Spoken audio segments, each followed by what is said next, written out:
Bismillahirrahmanirrahim. Assalamualaikum warahmatullahi wabarakatuh. Oke anak-anak, selamat pagi semuanya. Semoga dalam kondisi sehat walafiat. Hari ini kita masuk pada subtema 2, kebersamaan dalam keragaman. Pembelajaran pertama, materinya tentang gagasan pokok dan gagasan pendukung, sumber bunyi dan proses terjadinya bunyi, serta keberagaman agama di Indonesia. Oke, siap, kita mulai. Ingat, disiapkan buku pendampingnya, LKS dan pulpena. Pada materi sebelumnya, kita sudah membahas tentang gagasan pokok. Sekarang, kita perjelas. Gagasan pokok dibagi menjadi 3 kelompok berdasarkan jenis paragrafnya, yaitu 1. Paragraf deduktif, yaitu paragraf yang gagasan pokoknya ada di awal paragraf atau di kalimat pertama. 2. Paragraf induktif, yaitu paragraf yang gagasan pokoknya berada di akhir paragraf atau di kalimat terakhir paragraf.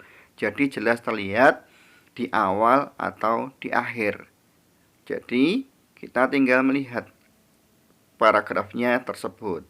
Sekarang kita yang ketiga, yaitu paragraf campuran, yaitu paragraf yang gagasan pokoknya ada di tengah-tengah paragraf atau bahkan penggabungan dari awal paragraf dan kalimat terakhir paragraf, sehingga kita harus menyimpulkan sendiri kalimat utama dari paragraf tersebut. Nah, ini adalah pengembangan wawasan dan pemahaman kita tentang gagasan pokok dalam sebuah paragraf. Sekarang kita uji kemampuan kalian. Kerjakan tugas berikut. Tugas latihan 1. Temukan gagasan pokok dari bacaan bekerja sama dalam keberagaman LKS halaman 37. Kerjakan di LKS saja ya.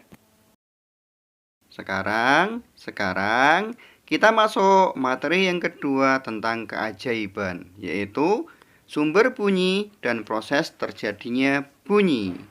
Nah, anak-anak, sumber bunyi, apa sih sumber bunyi itu? Sumber bunyi adalah segala sesuatu yang menghasilkan bunyi. Bunyi muncul jika benda atau sesuatu itu bergetar, baik cepat atau lambat, apapun penyebabnya. Baik dipukul, dipetik, digesek, ditendang, ditiup, didorong, ditarik, ataupun hal yang lain yang menimbulkan getaran. Sehingga dengan getaran tersebut timbullah bunyi. Oke, paham ya? Nah, sekarang indera pendengaran sebagai bentuk keajaiban dari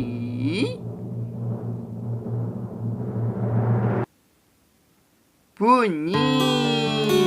Sudah dengar tadi? Lihat animasinya, dengar. Nah, itulah keajaiban indera pendengaran. Telinga manusia merupakan bentuk dari indera pendengaran. Telinga merupakan salah satu indera yang sangat penting tugasnya bagi manusia. Telinga merupakan satu contoh keajaiban penciptaan yang diciptakan oleh Allah yang akan diminta pertanggungjawabannya kepada kita semuanya. Ingat, Allah akan minta pertanggungjawaban kita dalam menggunakan mata, telinga, dan hati. Sekarang, bagaimana sih proses terjadinya bunyi? Bunyi terjadi jika ada suatu benda yang bergetar. Lihat animasinya, ada suatu benda bergetar. Getarannya menjadi gelombang yang dipancarkan melalui media, yaitu benda cair, padat, dan gas, sehingga sampailah pada di telinga kita. Nah, di telinga kita terjadi proses yang lebih rumit lagi yang menunjukkan keajaibannya. Silahkan dibaca LKS dan pulpena. Semoga semakin paham. Hai, untuk menguji pemahaman kita, ada tugas yang kedua, yaitu silahkan gambar bagian-bagian telinga secara lengkap dengan melihat contoh gambar yang ada di LKS halaman 39. Ingat, digambar ya. Satu nusa, satu bangsa, satu bahasa kita. Oke anak-anak, kita masuk kembali kepada materi keragaman yang ada di Indonesia. Pada sekali ini yang kita bahas adalah tentang keragaman agama yang diakui di Indonesia selain aliran kepercayaan yang ada. Oke, kita pelajari. Agama yang ada di Indonesia yang diakui itu ada 6, yaitu Islam, Katolik, Kristen, Hindu, Buddha, dan Konghucu. Sudah tahu? Untuk lebih jelasnya dan mengerti keragamannya, silahkan anak-anak menyalin atau menulis kembali tabel agama-agama yang diakui di Indonesia di LKS halaman 41 atau Bupena halaman 28. Oke anak-anak, kiranya cukup sampai di sini dulu ya pelajaran kita hari ini. Semoga Allah menambahkan ilmu dan pemahaman kita akan apa yang ada di sekitar kita, sehingga mengantarkan kita pada peningkatan kesyukuran kepada Allah Subhanahu wa taala. Amin.